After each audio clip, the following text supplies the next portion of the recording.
15 minutes is our aim, but if we fail, you should not blame us. What are you laughing at? No, keep going. No, you can't laugh. Okay. I promise I'll stop. Well, you can actually, because then it'll be pretend it's a surprise to you. No. All right, go. You can laugh if you want. Equity line. I will say this about investing. Everything you do learn is cumulative. What I learned at 20 is useful.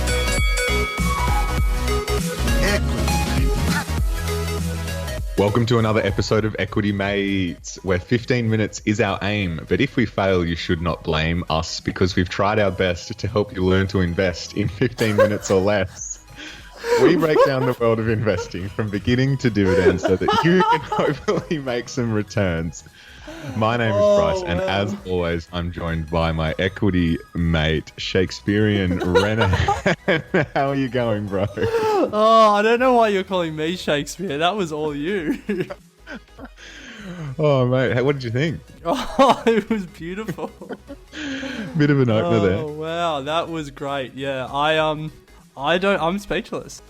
Yeah, me too. For those of you that have just joined the show, I've thrown in a little bit of a poem there. Usually, he actually opens every episode with a different poem. So no, let's not set the standards. That is definitely, mate. If that was setting the standard, I don't think you need to be too worried. Yeah, true. It's only up from here. Yeah. I usually say where we will help you learn to invest in 15 minutes or less. However, Ren, over the last many episodes, we haven't been able to really stick to the 15 minutes because we're having such a good time. So I threw in a bit of a caveat in the form of a poem saying that if we don't hit our mark of 15 minutes, we're not to blame because we're giving it our best shot. So how are you going? Oh, I'm good. It's going to take me a moment to recover from that one. But yeah, coming off the high of our live shows and coming off the high of that poem, feeling pretty good. I think Equity Mates is going from strength to strength. Absolutely. It has been a great fortnight. Thank you to everyone that came along and supported us at our shows in Sydney and Melbourne. We had a fantastic time. Hopefully we were able to meet expectations and give you guys something that we hadn't given you through the show, and I'm sure that it was certainly not the first and last time that we'll be doing these sorts of things. So some things in the pipeline. So yeah, Ren, let's get stuck into this app, I guess. Yeah, definitely. So we're back. We didn't really go anywhere. No, it feels like we did, but for our listeners, nothing's really changed. The episodes just come out at the same time. Yeah, and our minds were with the live show, but now we're fully back invested in our home habitat. So yeah. So this episode we need to cover off on one of your bold predictions from the start of the year. To be fair, a lot of mine haven't come off anyway, but I want to stick the boot in you for a little bit. Cool. And then we are gonna touch on our share market game that. We'll get to that, but I don't think I'm doing very well, and you seem to think you're not doing very well. So we're not a glowing example to our listeners, but I'm actually a bit nervous about it. I'm sure there's listeners out there that are doing far better than us, but look, some lessons to be learned. Let's put it that way. Well, yes. Let's get stuck in. Let's do it. So, 15th of September. Yes. 10 years, yes. 2018, the day that will live in infamy. Well, you know what, Ren? At the time of making this bet, and to put some context behind it, at the start of this year, I think the very first episode we did of 2018 was to throw down some rather large, bold predictions that we thought would come to fruition this year. Unfortunately, not many of them have, well, depending on which way you look at it. But yeah, you said Trump would get impeached. That hasn't happened. Well, we're not at the end of 2018 yet. True. I said self-driving cars would be on the road. That probably isn't going to happen. Mm-hmm. And then I came home strong with this one that on the 15th of December, I named September. It a month. Sorry, September. I named a month. I named a day. And you named the year. Let's not wriggle out of it that way. And the year, true. That we would see a correction of 20% or more in the US stock market. So I was predicting by this stage we would be well on our way to another large correction. We did have a 10% or so correction in February, but I thought by this time we would see a larger one. Now, at the time of making the bet, I didn't actually realize that that date was the anniversary, if not close to it, of the GFC in 2017. Yeah, the day, 10 years to the day that Lehman Brothers collapsed. So there you go. I didn't actually intend that. But that's not even the worst part of it. In the finest form of subpar Equity Mates research, you didn't even realize that it was a Saturday.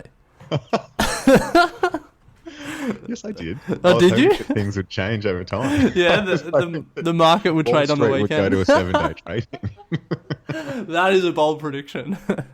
But to be honest, I would have given you the Friday or the Monday if it had come through. Thank you. Ever since making that bet, Ren, the market has actually just gone from strength to strength, and we're hitting all-time highs. So the bet certainly didn't come off, and I owe you a case of beer, I think. Yeah. I forgot about that. Was that or a beer? Let's go with a case. I know.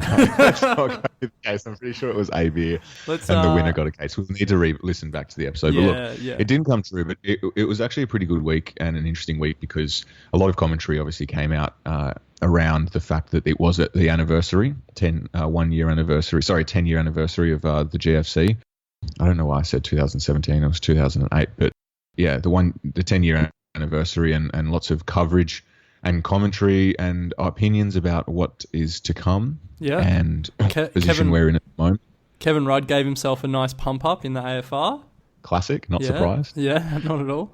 So I guess I just want to frame this with the fact that my opinions haven't necessarily changed. Obviously, I got the date wrong, but I'm still quite bearish about what's to come, particularly after reading more of the commentary over the last few days. I know you're not as bearish as me, but I'd be interested to see if your views have changed on this particular sort of topic since the start of the year. I think I'm not gonna. I don't know how bearish I am, but I think I definitely am not as bearish as you. But I think what this shows, in a very extreme example, is it's better to be generally right than specifically wrong. And in this instance, you tried to be extremely specific as you could be. There was beers on the line. Yeah, Come on. yeah. But so, even if you're generally right that the market is overvalued and that there's a bear market coming soon, and I don't know if you are, but even if you are generally right about that, because you tried to be specifically right, that fell down. And I was I was very wrong. Yeah. And, you see examples of that all the time. Quite a famous one is Druckenmiller, Stanley Druckenmiller, the famous investor, picked that the tech bubble was tech companies were way overvalued in, I think it was 1999, and went really short and just got burnt for 2 years because tech companies just kept increasing in value. So there he was generally right, but he tried to be specifically right and time the market, and just really hurt for a couple of years. So, obviously the bet wasn't to make we weren't trying to make a lesson out of the bet, but no. As we managed to do in Equity Mates, good lesson to learn. Yeah. So if you're going to be short, give yourself a longer time horizon. If you're going to buy, put options or however you want to go short, give yourself a longer time period than you think is necessary, because what's the saying? The market can stay irrational a lot longer than you can stay liquid, or something like that. Something along those lines. Yeah, I don't know. You can learn. Yeah, Yeah, and don't get me wrong. I know there'll be a few listeners out there who probably think all I talk about is doom and gloom. Certainly not the case. But I'm certainly aware of what's going on. We've potentially got some currency crisis on the horizon, trade fears, tightening of credit, rising interest rates, all these sorts of things that over time can build up and have some sort of impact. But I know you also have opinions on that as well, Ren. So yeah, I'm not going to throw down another date or month. I mean, we could get into this far more deeply, but I think there's a reason that there was a book written about like 100 years of stock market data, and it was called Triumph of the Optimists. And it's just because in any year, going back 100, 200 years, you could look at whatever they were saying around the economy that year, and there would always be something doom and gloom, you know. Inflation, currency crisis, going off the gold standard, whatever it is, banking crisis, there's always something.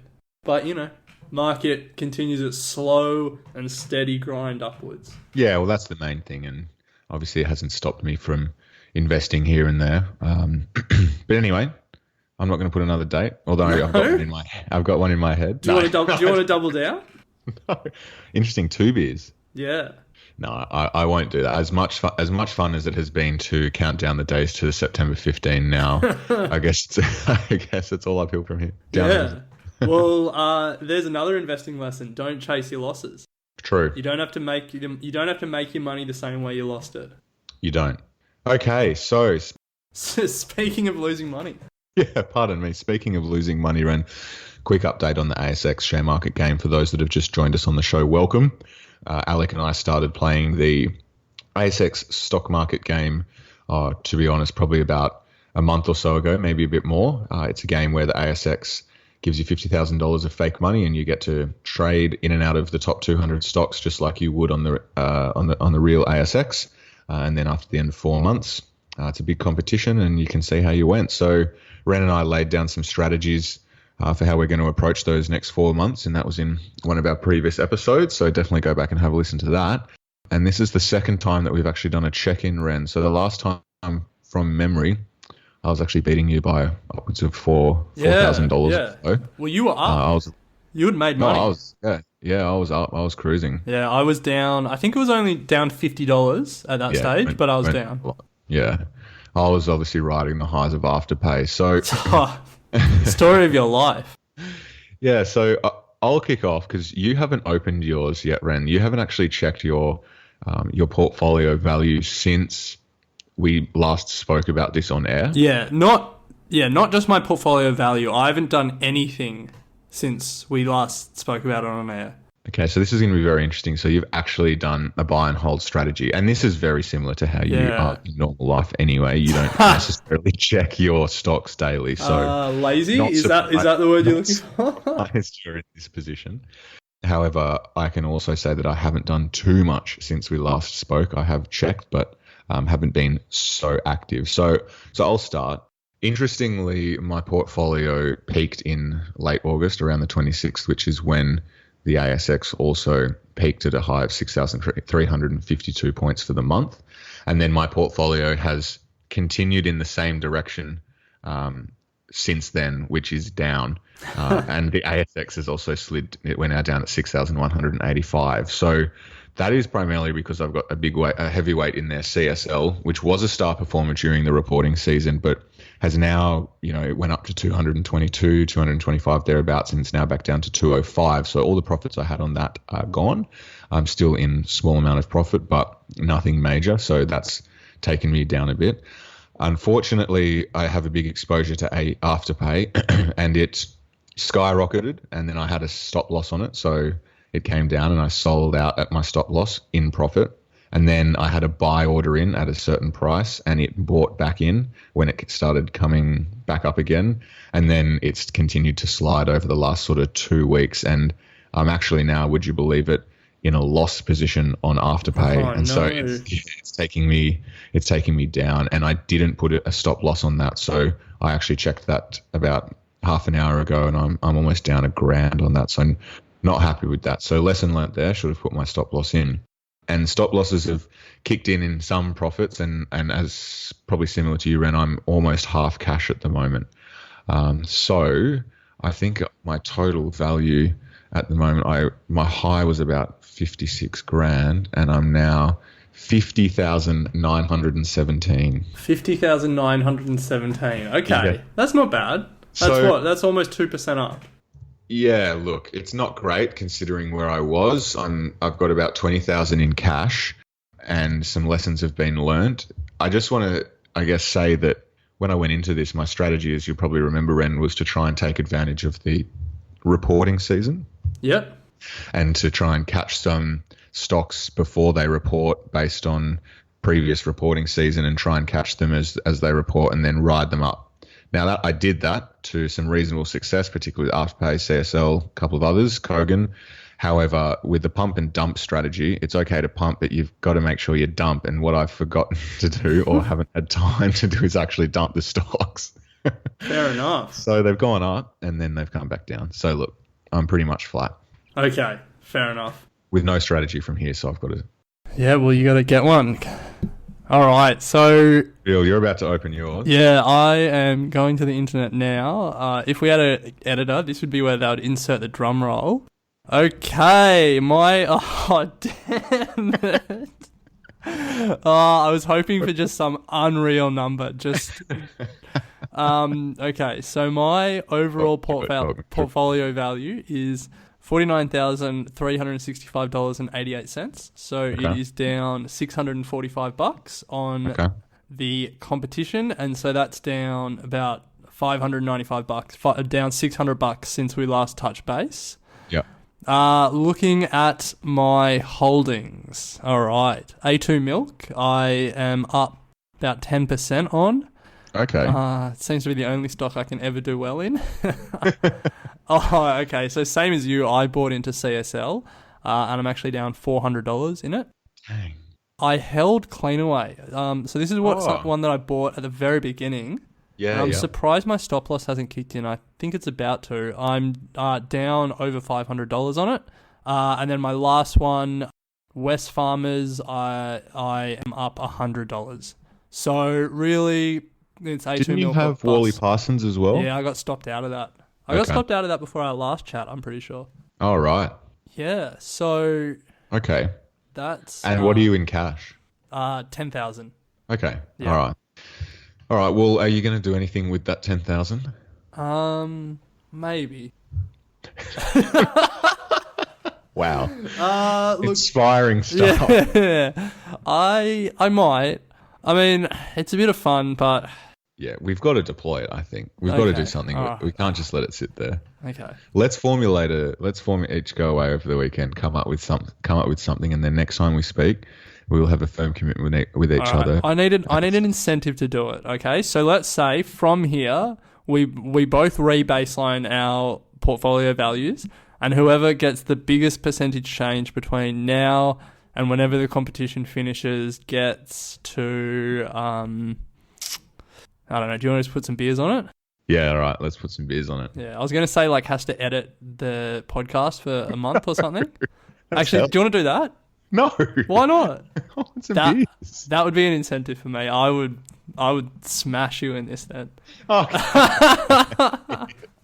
Come on. All right. We'll put a couple of beers on it. Yeah. Yeah, put a couple of beers on it. All right, so we're going to re-baseline. All right, so take note of what you're on now. I'll take note of what I'm on now. Yeah. And we'll go from there. Great. Wow. Okay. Let's go start again. I can't believe I've just agreed to this. I'm well in front of you.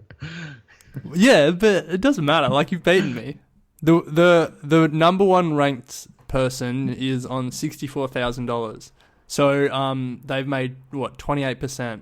Interestingly, though, hold on. I just want to say, if that person is listening to our podcast, they've made a mistake. They're much better than us. What do you mean? I mean, we can't teach them anything.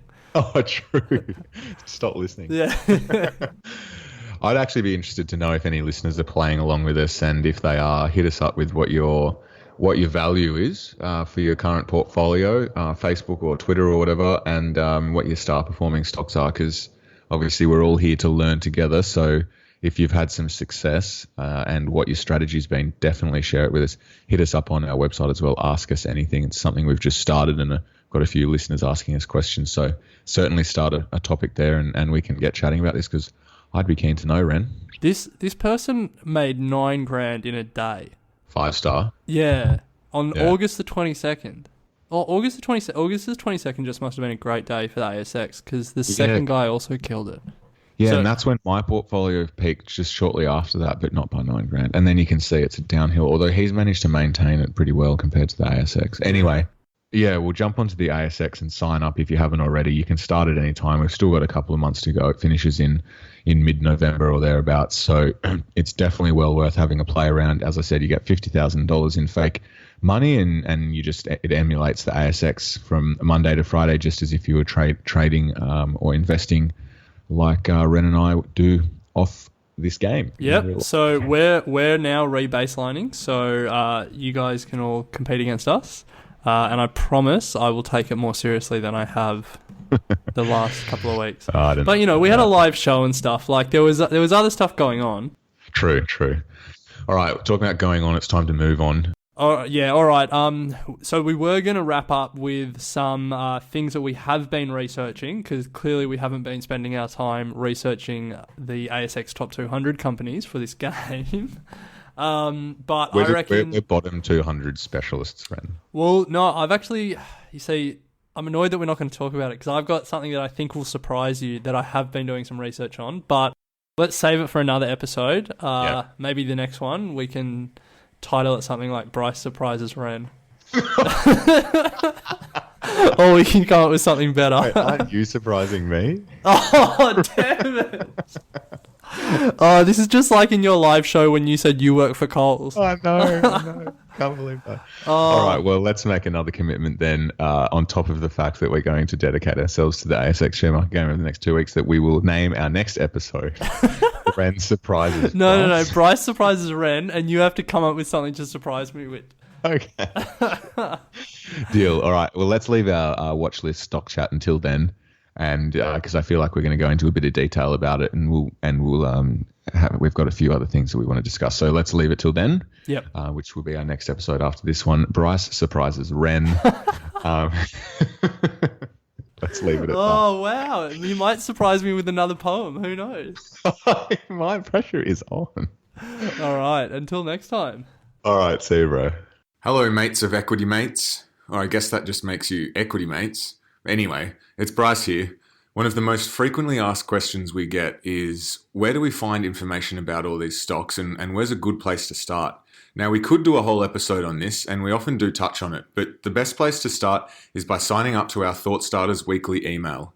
Each week, we send you some cool stuff that has caught our eye during the week, as well as some more detailed articles on stocks and invested relating content. We also include Basics 101. These are articles tailored specifically for beginners to really propel you on your way.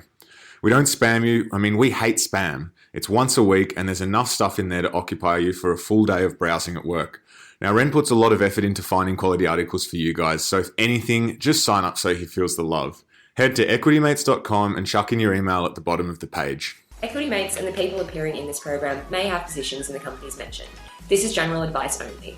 Please speak to a financial professional to understand how it may pertain to your individual situation.